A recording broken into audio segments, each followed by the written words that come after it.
दूरदर्शन माध्यम से कौन प्रकार अपेरा श्रीमंदिर नाम घोषणा करती तेबे आईन आश्रय नेबी।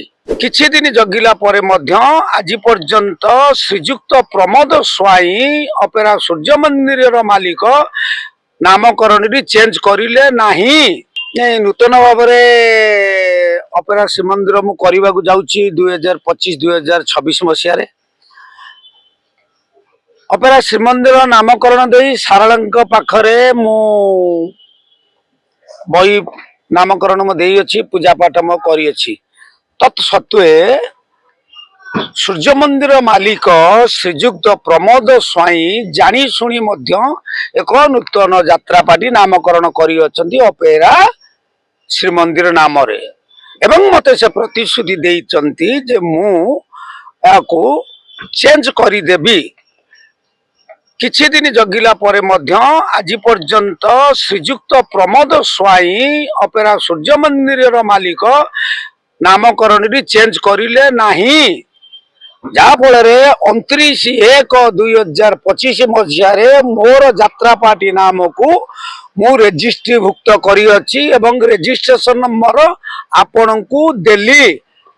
जदि पुनश्च से यूट्यूब किंबा दूरदर्शन माध्यम से कौन प्रकार अपेरा श्रीमंदिर नाम घोषणा करती तेबे आईन आश्रय नेबी।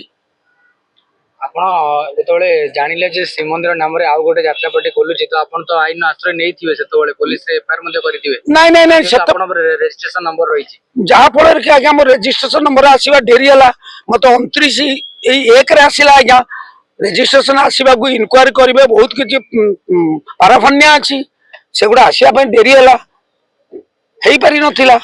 तले सेई नंबर रे आपण आगो खोलिथिले प्रथम आज्ञा आपण पेपर रे बाहरी छि टीवी न्यूज देइछि यूट्यूब रे मु छाडी छि।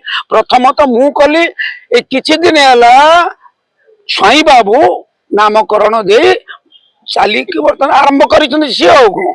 प्रथम तो मु देइछि से ना स्थिर करि नथिले अपेरा श्रीमंदिर नामकरण मु देइथिले। आपण साथ आलोचना करिसेंती कि निश्चित मु कहली आपन को ता आगुरु आपन को कहली टिके आगुरु जे प्रमोद बाबू को फोन माध्यम रे मते कहिछि जे प्रमोद बाबू मते प्रतिश्रुति देले मु बाको किछि ओडे नामटा को चेंज करि देबे बोली से आज पर्यंत कले नाही। जेतेबेले मते लाइसेंस ता पळे आसिला लेबर एक्ट अनुसार मु जेते पाइली द्वितीय थर मीडिया को मोर ता डाकिली जे सांबादिक भाई मन को सम्मेलन डाकिली डाकी मु बर्तन बाइट देइछि तांका विरुद्ध रे मु दउछि। जदि से नाम को चेंज न करंती बा आपन को कथा न सुनंती कोन करि परिबे। जहा सरकार नियम छै सेही प्रकार मु तार पदक्षेप नेबे।